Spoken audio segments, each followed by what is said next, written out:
अधीनस्थ चयन आयोग, अकेले अधीनस्थ सेवा चयन आयोग इस वर्ष 32,000 से अधिक नियुक्ति की प्रक्रिया को संपन्न करेगा।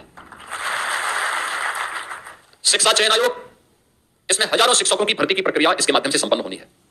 उत्तर प्रदेश लोक सेवा आयोग लगभग 15,000 भर्ती इसको करनी है, इस वर्ष ये इसको संपन्न करेगा।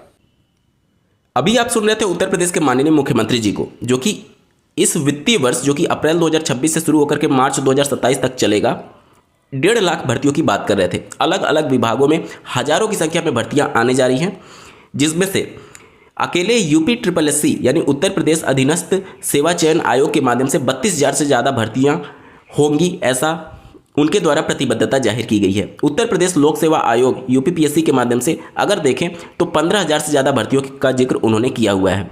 और उत्तर प्रदेश के शिक्षा सेवा चयन आयोग के माध्यम से शिक्षा विभाग में हजारों भर्तियां करने के लिए भी उनके द्वारा प्रतिबद्धता जाहिर की गई है। अब शिक्षा विभाग में कितनी भर्तियां हो सकती हैं उसका एक बार कैलकुलेशन देख लेते हैं। आज से 2 दिन पहले अगर आपको याद हो तो माननीय मुख्यमंत्री जी ने सभा को संबोधित करते हुए कहा था कि इस वित्तीय वर्ष में 1 लाख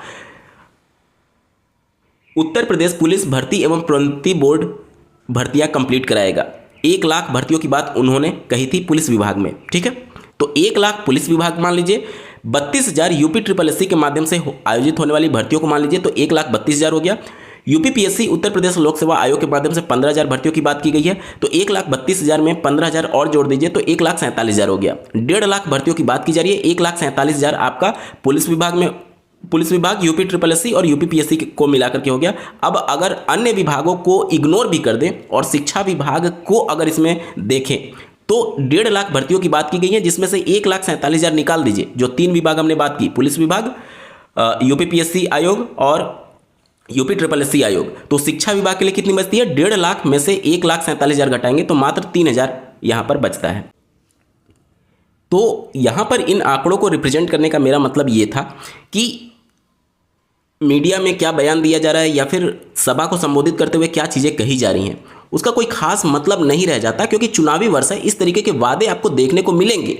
जब तक जमीनी धरातल पर इस तरीके की चीज़ें ना हो जाएं तब तक विश्वास नहीं किया जा सकता, क्योंकि केवल इसी पार्टी की नहीं, किसी भी पार्टी की सरकार रहती है तो वो चुनावी वर्ष में इस तरीके से दावे किए जाते हैं, ठीक है। तो शिक्षा विभाग में नो डाउट जिस तरीके से लंबे समय से TGT PGT की बात चल रही है उसमें भर्तियां आने की संभावना है। और अगर आप देखें जो एडेड जूनियर स्कूलों में जो संबद्ध प्राइमरी के लिए 1800 समथिंग पद बताए जा रहे हैं, वो भी आने की उम्मीद है। लेकिन प्राथमिक को लेकर के कहीं पर भी चर्चा विमर्श नहीं चल रहा है। इसको लेकर के कहीं भी आयोग में भी अभी हलचल नहीं है और शिक्षा विभाग में आंकड़े कुछ और ही कह रहे हैं। अब यहाँ पर उनके द्वारा कह तो दिया गया कि उत्तर प्रदेश शिक्षा सेवा चयन आयोग के माध्यम से हजारों भर्तियां की जाएंगी। अगर सब कुछ कैलकुलेशन के हिसाब से देखा जाए तो 3,000 भर्तियां आ रही हैं, हजारों की संख्या में तो वो हो ही गई। तो देखना होगा कि एक्चुअल में उनके द्वारा क्या स्टेटमेंट दिया जा रहा है, मीडिया में क्या परसेप्शन चल रहा है और जमीनी धरातल पर क्या चीज़ें निकल करके आ रही हैं। चलिए बढ़ते हैं अगली खबर की तरफ। जैसा कि आपको ज्ञात होगा, यूपी टेट 2026 में ऑनलाइन आवेदन करने की अंतिम तिथि जो कि 3 मई थी वो समाप्त हो चुकी है। हालांकि जो NIOS DLED कैंडिडेट हैं वो लगातार आवेदन की तिथि बढ़ाने की मांग कर रहे हैं। उनका ये कहना है कि चूंकि माननीय हाईकोर्ट के हस्तक्षेप के माध्यम से जो उनको एक मौका दिया गया है, हालांकि ये औपचारिक औपबंधिक मौका है, अभी पूरी तरीके से फाइनल डिसीजन नहीं आया हुआ है, तो 1 दिन का ही समय उनको मिला आवेदन करने के लिए। इस वजह से उत्तर प्रदेश में हजारों की संख्या में NIOS DLED कैंडिडेट हैं, तो उनको आवेदन करने के लिए और समय सीमा बढ़ाई जाए, ये अभ्यर्थियों की मांग है।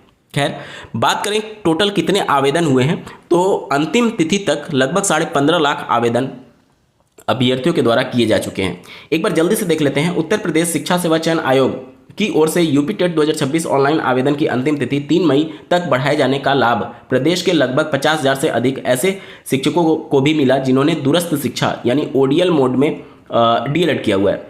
उन्होंने भी ऑनलाइन पंजीकरण कराया है। आयोग के सूत्रों के अनुसार रविवार की दोपहर तक 15,50,000 से अधिक अभ्यर्थियों ने वन टाइम रजिस्ट्रेशन की प्रक्रिया पूर्ण कर ली है। आवेदन पत्र में संशोधन और शुल्क समाधान की अंतिम तिथि 8 मई है। शनिवार शाम तक 14,88,000 अभ्यर्थियों ने ऑनलाइन पंजीकरण कराया था। आयोग ने प्राथमिक स्तर और उच्च प्राथमिक स्तर के लिए परीक्षा का विज्ञापन 20 मार्च को जारी किया था। ऑनलाइन पंजीकरण की प्रक्रिया 27 मार्च से शुरू हुई थी। अभ्यर्थियों को निर्देश दिया गया था कि OTR करने के बाद ही ऑनलाइन आवेदन करें। उप सचिव संजय कुमार सिंह के अनुसार ओटीआर में सर्वर संबंधी समस्याओं को देखते हुए आवेदन शुल्क जमा करने की अंतिम तिथि बदलाव किया गया था। तो ये ओटीआर की टोटल संख्या है 15.5 लाख, जो कि अभी चूंकि ओटीआर बंद हुआ है, फीस सबमिट करने की अंतिम तिथि जो है वो 8 मई तक है। तो 8 मई तक ये जो टोटल आवेदन की संख्या होगी वो मैक्सिमम इतना तक जा सकती हैं, क्योंकि जिन्होंने अभी पेमेंट नहीं किया होगा उनके पास अभी मौका है 8 मई तक, और जिनके भी आवेदन में कुछ गलतियां हुई होंगी उनके लिए भी मौका है कि आप अपना ऑनलाइन करेक्शन कर सकते हैं। आवेदन की तिथि समाप्त हो चुकी है, अब ऑनलाइन करेक्शन विंडो ओपन हो चुका है और जो भी गलती है आपकी वो ऑनलाइन करेक्शन कर सकते हैं। ठीक है।